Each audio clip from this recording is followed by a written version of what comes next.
ഈ വീഡിയോയിൽ നമ്മൾ ചലഞ്ച് ടൂർണമെൻറ്റ്സിനെ പറ്റിയാണ് ഡിസ്കസ് ചെയ്യുന്നത്. നമ്മൾ already knockout, league, combination tournament നോക്കിക്കഴിഞ്ഞു. അപ്പോൾ നമുക്ക് ഈ വീഡിയോയിൽ ചലഞ്ച് ടൂർണമെൻറ്റ് എന്താണെന്നുള്ളത് നോക്കാം. ചലഞ്ച് ടൂർണമെൻറ്റ് പേര് പോലെ തന്നെ ഒരു പ്ലെയർ മറ്റൊരു പ്ലെയറിനെ ചലഞ്ച് ചെയ്യുകയാണ് ചെയ്യുന്നത്. ഇത് കൂടുതൽ ഇൻഡിവിജ്വൽ ആയിട്ടുള്ള ഗെയിംസിനാണ് നമ്മൾ ചലഞ്ച് ടൂർണമെൻറ്റ്സ് കണ്ടക്ട് ചെയ്യുന്നത്. നമ്മുടെ സ്പോർട്സ് അല്ലെങ്കിൽ games like badminton, table tennis, squash, boxing അതുപോലത്തെ ഇൻഡിവിജ്വൽ ഗെയിംസിലാണ് നമ്മൾ ചലഞ്ച് ടൂർണമെൻറ്റുകൾ നടത്തപ്പെടുന്നത്.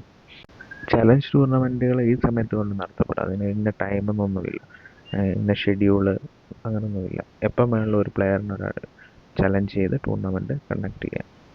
അപ്പം ചലഞ്ച് ടൂർണമെൻറ്റ് കൂടുതലായിട്ട് കണ്ടക്ട് ചെയ്യുന്നത് പ്ലേയേഴ്സിന് ഇൻഡിവിജ്വൽ പെർഫോമൻസ് ഇമ്പ്രൂവ് ചെയ്യാനും അവരുടെ റാങ്കിങ് ഒക്കെ കൂട്ടാനും വേണ്ടിയിട്ടാണ് ചലഞ്ച് ടൂർണമെൻറ്റുകൾ നടത്തുന്നത്.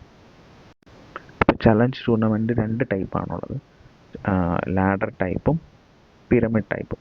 ഇപ്പോൾ 2 ടൈപ്പ് ടൂർണമെൻറ്റാണ് ചലഞ്ച് ടൂർണമെൻ്റ് ഉള്ളത്. അപ്പോൾ ആദ്യം നമുക്ക് ലാഡർ ടൈപ്പ് നോക്കാം.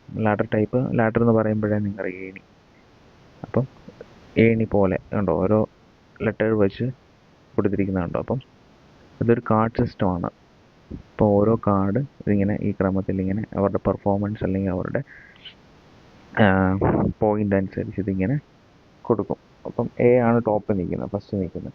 അപ്പോൾ ഇതൊരു സാമ്പിളായിട്ട് എടുത്തേക്കുന്നതാണ്, ജസ്റ്റ് നിങ്ങൾക്ക് മനസ്സിലാകാൻ വേണ്ടിയിട്ട്. അപ്പോൾ എ, എസ്, എല്ലാവരുടെ പെർഫോമൻസ് അല്ല റാങ്കിങ് അനുസരിച്ചാണ് ഇത് അറേഞ്ച് ചെയ്തിരിക്കുന്നത്.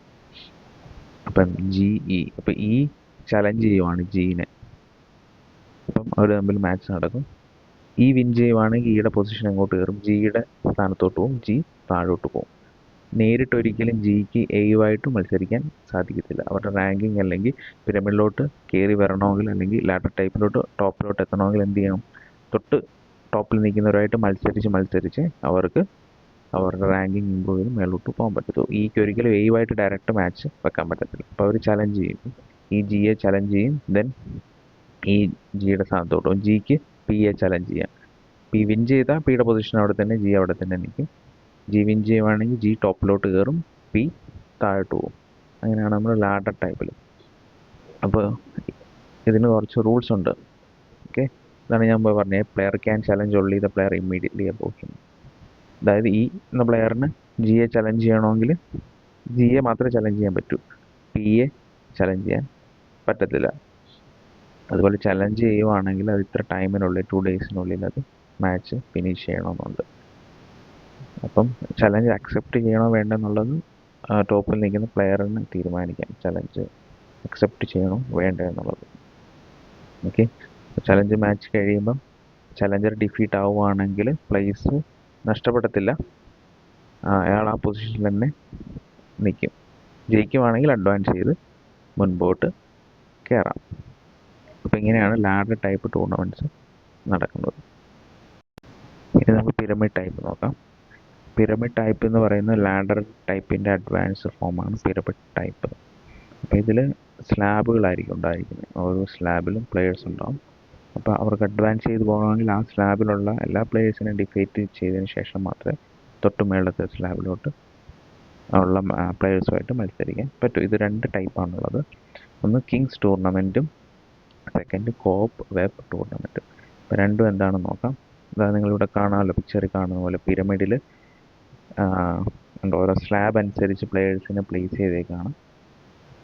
അപ്പം ഏറ്റവും ഫസ്റ്റ് സ്ലാബ്, അതായത് ടോപ്പിൽ ഒരാളാണ് ഉണ്ടാകുന്നത്.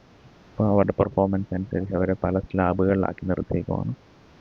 അപ്പം ലാസ്റ്റ് സ്ലാബിലുള്ള പ്ലെയേഴ്സ് ഉണ്ടല്ലോ, അപ്പം അവർക്ക് തൊട്ട് മേളത്തെ സ്ലാബിലോട്ട് കയറണമെങ്കിൽ അവരുടെ സ്ലാബിലുള്ള പ്ലെയേഴ്സിനുമായിട്ട് മത്സരിച്ച് വിൻ ചെയ്തതിന് ശേഷമേ തൊട്ട് ടോപ്പിലുള്ള ആളുമായിട്ട് ചലഞ്ച് ചെയ്ത് അതിൻ്റെ ടോപ്പിലോട്ട് പോകാൻ പറ്റത്തുള്ളൂ. അപ്പോൾ അടുത്ത സ്ലാബിലോട്ട് പോകണമെങ്കിൽ ഇവർ സ്വന്തം സ്ലാബിലുള്ള എല്ലാവരുമായിട്ട് മത്സരിച്ച് വിജയിച്ച ശേഷം തൊട്ട് മേളിലുള്ള സ്ലാബിലുള്ള ആളുമായിട്ട് ചലഞ്ച് ചെയ്ത് വിൻ ചെയ്യുവാണെങ്കിൽ അടുത്ത മേളിലോട്ട് കയറും, ഇല്ലെങ്കിൽ ആ പൊസിഷനിൽ തന്നെ നിൽക്കും. പിന്നെ സെക്കൻഡ് ടൈപ്പ് പിരമിഡിലെ കോപ്പ് വെബാണ്.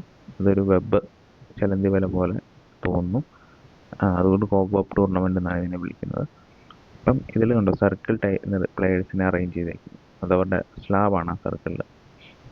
അപ്പോൾ അവർക്കും ഇതുപോലെ തന്നെയാണ്, പിരമിഡ് പോലെ തന്നെ അഡ്വാൻസ് ചെയ്ത് പോകണമെങ്കിൽ ആ സർക്കിൾ അവരുടെ സ്ലാബിലുള്ള ടീമേറ്റ്സിനെ തോൽപ്പിച്ച് ചലഞ്ച് ചെയ്ത് തോൽപ്പിച്ചതിന് ശേഷം അഡ്വാൻസ് സ്റ്റേജിലോട്ട് പോകും. അങ്ങനെ അവർക്ക് സെൻറ്ററിലെത്താൻ പറ്റത്തുള്ളൂ. സെൻറ്ററിൽ നിൽക്കുന്ന ആളാണ് ഫസ്റ്റ് റാങ്കിങ്ങിൽ ടോപ്പ് നിൽക്കുന്നത്. അപ്പം ഈ രണ്ട് ടൈപ്പാണ് പിരമിഡ് ടൈപ്പിലുള്ളത്. രണ്ട് സിമ്പിളാണ്. ഇതിന് പ്രത്യേകിച്ച് ഷെഡ്യൂളോ കാര്യങ്ങളോ ഒന്നുമില്ല. കിങ്സ് ടൂർണമെൻറ്റിനെ ഫണൽ ടൂർണമെൻ്റ് എന്നും കൂടെ പറയാറുണ്ട് കേട്ടോ, കിങ്സ് ടൂർണമെൻറ്റിന്. അപ്പോൾ ഇത്രയേ ഉള്ളൂ. Thank you.